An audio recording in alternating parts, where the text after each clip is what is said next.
Hi there, Miri here. I'm going to show you how to use this recipe binder template to make your own personalised recipe binder. So to get started, click Use Template, and that will open the template in Canva ready for you to start. And if you click down here, you can see the grid view. So let me quickly show you all the templates that are available with this set. First of all, you have some digital stickers that you can copy and paste onto any of the pages. Then there are 2 front covers and 2 divider designs. Next we have these 2 different types of contents pages. One's for creating a completed book design, adding all your text in Canva, and the other's geared more towards creating a blank recipe binder that you'll print out and fill in by hand. Then we have all the actual recipe pages, and these are also available either as full text or blank versions that can be printed out so that the user can write directly onto the page. Then there are planners, inventories and lists, followed by kitchen tips, menus, galleries, quotes and note pages. And last of all are the spines and tabs.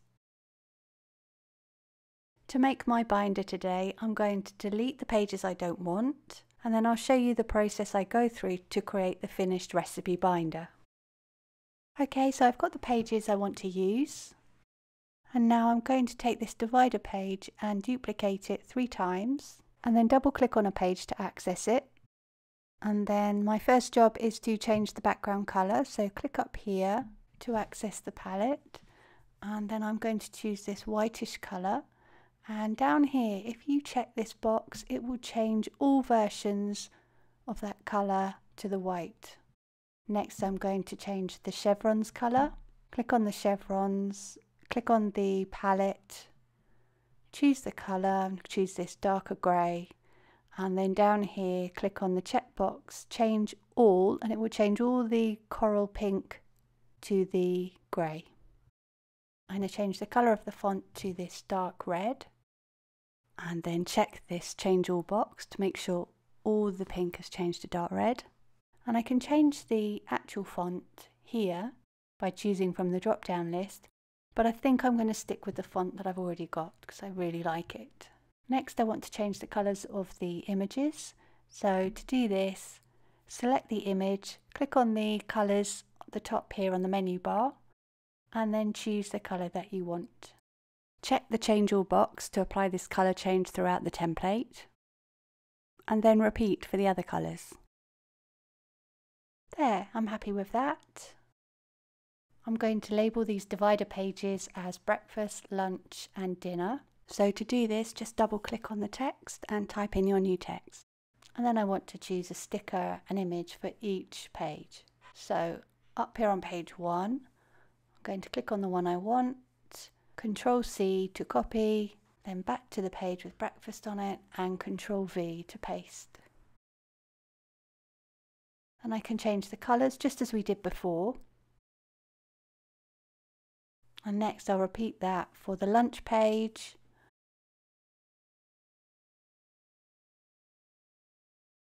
and finally for the dinner page. And to make sure the image is in the middle of the page, I can use this position button up on the menu bar.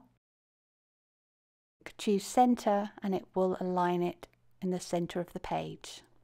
Great! On this page I want to change the cake stand, give it a hint of the dark red colour. And as you can see, I've already typed in the recipe for this page. All I need to do now is add an image. So click on the photo placeholder box, and over here in photos I found a picture I want to use, and it's really easy, just drag it across and drop into place. You can also add a filter by clicking on filter on the top menu bar and then choosing from any of these. I like this Nordic one. And then if you double click, you can change the way that the photo looks in the frame. I'm also going to change the font of my recipe, so click on it and then up here in the fonts drop down list, choose the font that you want, and that's perfect. Now this page is going to be a blank one in my binder, so I don't want this big grey rectangle here. So I'll delete that, and in its place I want to put a frame. So over here in Elements, I'm going to go to Shapes and see all, and then scroll down. This is the one I want. Drag it into place. Now the lines are quite thick, so if you drag the corners you can make the frame thinner. That's good. And let me show you how to align the frame. So click on the frame, and then up here on the menu bar click position and choose center, and that will center the frame on the page. And this pink line also shows you when something is centered.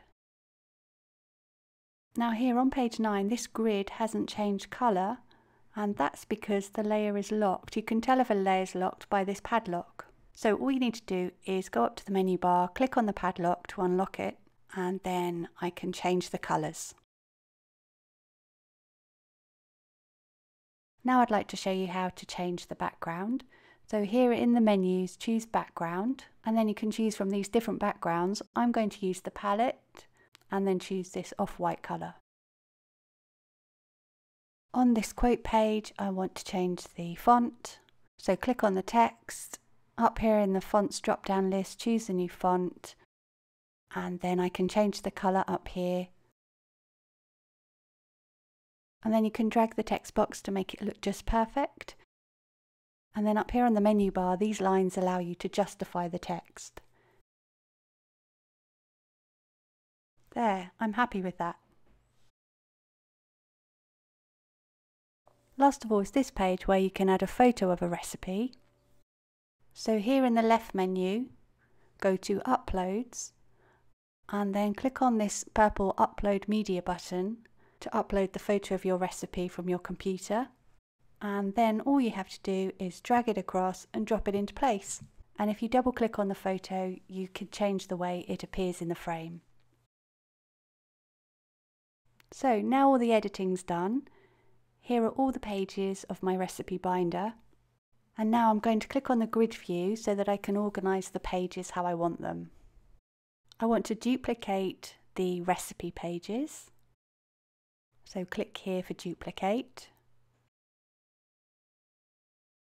And then to move pages, click on them and drag them into place.